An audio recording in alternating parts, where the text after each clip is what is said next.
आपके घर में कितने बच्चे पैदा हुए? किसी के घर में एक बच्चा पैदा होता है तो किसी के घर में 2 बच्चे पैदा होते हैं। फराह खान के घर में तो 3 बच्चे पैदा हुए थे। क्या आपको पता है दुनिया में ऐसे बहुत केसेस हुए हैं जहाँ पे एक माँ ने एक साथ 7 बच्चे, 8 बच्चे, 5 बच्चे, यहाँ तक कि 12 बच्चों को भी जन्म दिया है।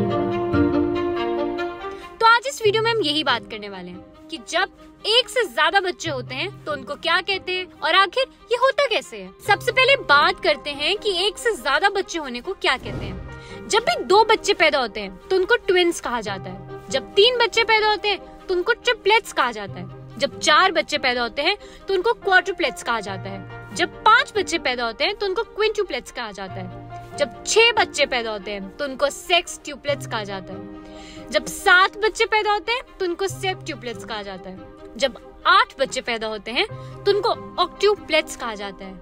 और जब 9 बच्चे एक साथ पैदा होते हैं तो उसको नॉनुप्लेट्स कहा जाता है। ऐसे केसेस के अंदर 2 तरह के बच्चे पैदा होते हैं, identical and non identical twins. ऐसे में जरूरी नहीं होता कि आपकी सारी ही लड़कियां पैदा हो रही हैं या सारे ही लड़के पैदा हो रहे हैं। इसके अंदर दोनों जेंडर्स होते हैं, लड़के भी हो सकते हैं और लड़कियां भी हो सकती है। आपके आइडेंटिकल ट्विंस भी हो सकते हैं और नॉन आइडेंटिकल ट्विंस भी हो सकते हैं। ऐसा ही सेम किस्सा हमारे दिल्ली के गाजियाबाद में हुआ, जहाँ पे IVF के थ्रू एक माँ ने 4 बच्चों को जन्म दिया, जिसमें से उनकी 2 लड़कियां थी और 2 लड़के थे और सारे के सारे अनआइडेंटिकल थे।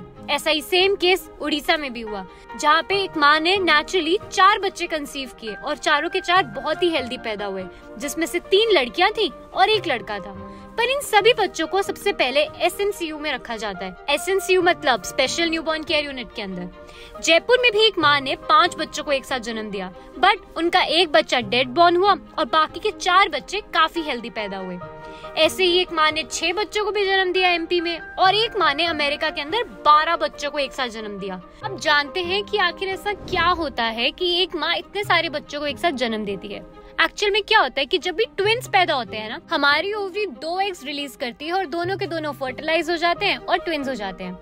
जब भी 3 बच्चे पैदा होते हैं तो इसका मतलब होता है कि हमारी ओवरी से 1 एग निकला होगा, वो फर्टिलाइज हुआ होगा और उसके बाद उसके 3 हिस्से हो जाते हैं, तो ट्रिपलेट्स हो जाते हैं। इसी तरह से 4 बार स्प्लिट होने से 4 बच्चे हो जाते हैं। इसी तरह से 5 बार स्प्लिट होने से 5 बच्चे हो जाते हैं। इसी कारण से कई बार ऐसा होता है कि 3 बच्चे जब एक साथ पैदा होते हैं या 4 बच्चे एक साथ पैदा होते हैं तो उनमें से एक को कोई ना कोई हेल्थ इश्यू होता है, कोई अंडरवेट होता है, या किसी को कोई ना कोई ऑर्गन कभी कभी थोड़ा कम बना हुआ होता है, क्योंकि ऑफ कोर्स आपका एग तो एक बच्चे के लिए फर्टिलाइज हुआ होता है और उसके अंदर जितने भी न्यूट्रिएंट्स, जितने भी केमिकल्स होते हैं वो जस्ट फॉर 1 बेबी होते हैं, बट वो अपनी ग्रोथ के हिसाब से स्प्लिट हो जाता है एंड वो अपने आप बेबी को डेवलप कर लेता है।